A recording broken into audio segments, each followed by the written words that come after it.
Hello again. Bit of a preamble for this one.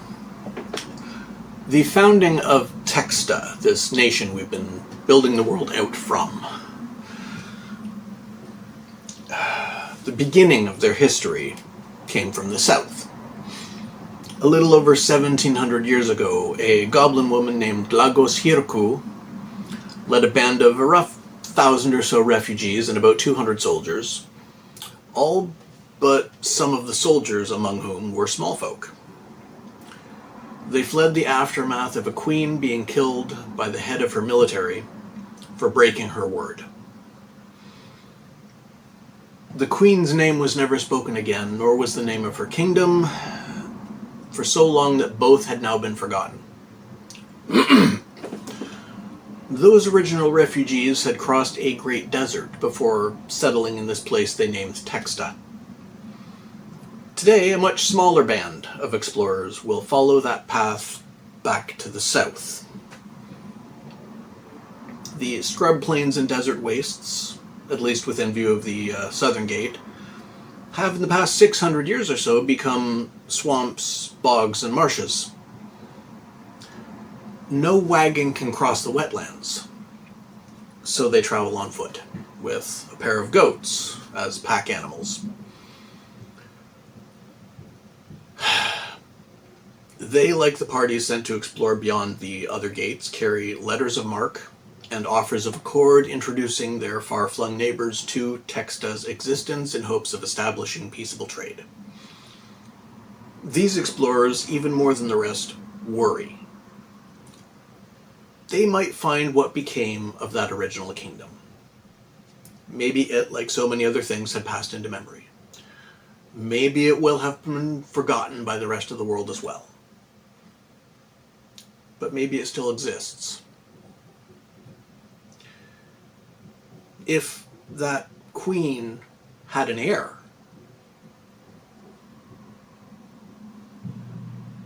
maybe it still stands.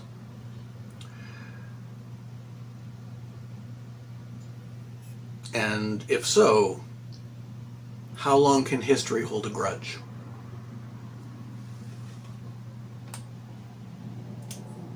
Now, there are all manner of environments within Texta, especially inside the mountain, in the big valley down the center of it, including swamps and what could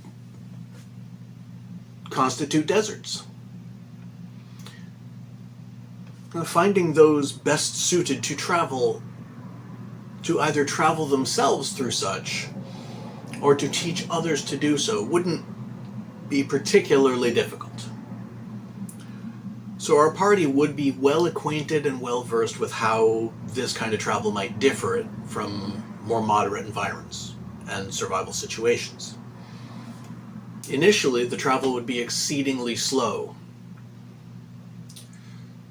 Dense mangrove-like tree roots and relatively deep standing water with equally deep mud below it, interspersed with rocky outcrops and occasional damp islands that are only an inch or two above the waterline. Perhaps 10 miles a day at best. After a couple of weeks of this, the water gets a little shallower, the ground gets a little drier and more plentiful. The swamp becomes more manageable. The temperature starts to go up.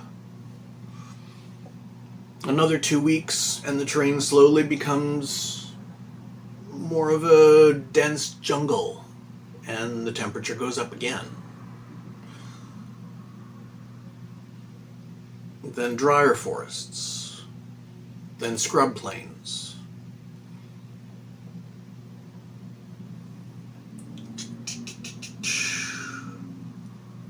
Temperature goes up more, the humidity disappears. There's no sign of civilization along their path. There's only wildlife. As is a part of their job, they document the wildlife as accurately as they can. After the scrub plains become savanna, which they crest the rise of a hill, and in the distance they see only desert. Drifting white sands, occasional cacti, jagged black outcrops of rock on all the way to the horizon. At this point, they have traveled for about 3 months, and the heat is continually increasing. Even most of the wildlife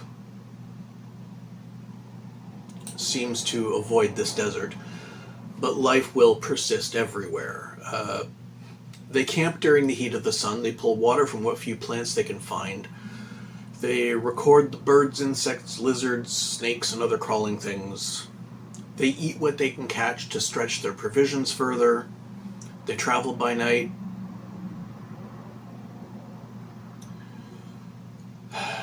After another month and a half, our explorers see monumentally huge stone ruins, interspersed with small mud brick houses. They hear the bleating of sheep and goats and occasional voices and laughter. They find an oasis town. It's surrounding a single very, very deep well. The local population calls out to them and welcome when they're spotted, and they're invited in. It's a thriving community of a few hundred. It's mostly orcs and humans, a few halflings, a handful of elves. When they're asked about their leaders, the locals say they don't really have any. They just get along and do what they have to do. When they're asked about their history, it turns out that they are all at most 2 or 3 generations descended from people who just wandered into this area and decided to stay. They don't even have a name for their town. It's where they live. There's nothing else nearby, why bother naming it? The place had never been abandoned when it was found, according to their family stories. There had always been someone already here when anyone arrived. The elves, a couple of the older ones, talk about there being old writings somewhere in the depths of the ruins, but that nobody's bothered trying to read them very much. And any treasure that might have been there was long ago plundered.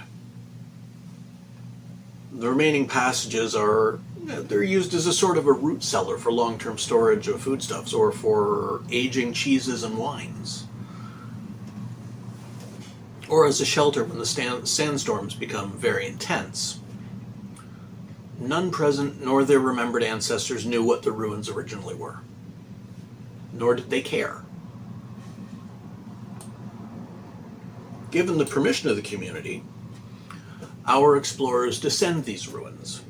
They find a multitude of underground passageways, all well sculpted masonry, fine work meant to last, and it has done so well.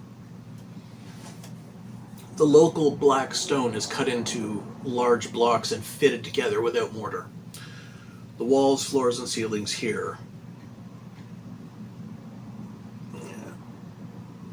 walls, floors, and ceilings, all stone. Here and there are rotted and rusted scraps of weapons, tools, armor. There's occasional scatterings of bone that might have once been a person, but is too long ago to know for sure. In the furthest depths, further from the entrance than would be reasonably useful to the locals above, they find stacks of fired clay tablets. Most of them are cracked or damaged beyond being read, but some few are legible.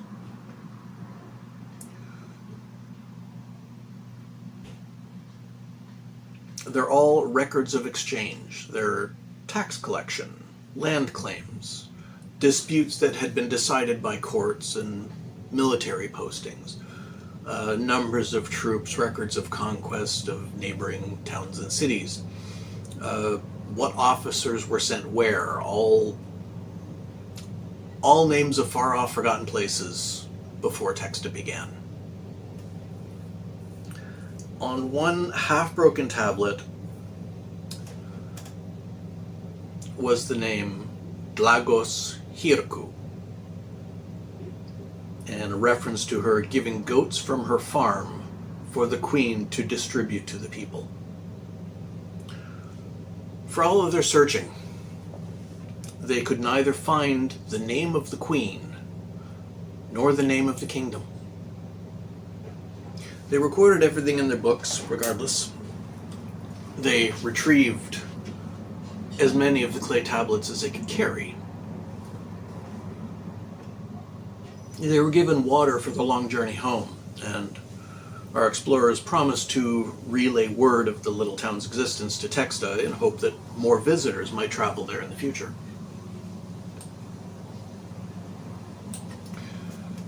This one wouldn't... it'd be really difficult to work this as a campaign. It's good as lore, but that's about it. I'm sure there are DMs out there who would and could do it, but I don't think it'd be easy to get players interested in a quest where there's no tangible treasure at the end. If anything else, this adds to the map. We've now gone more than halfway around the compass. We've got our first full line north to south. We can span from the Arctic to the equator now.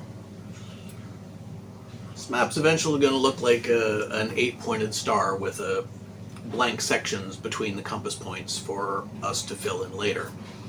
And no, I'm not going to give up the name of the ancient kingdom or its queen. Those are going to stay a mystery forever.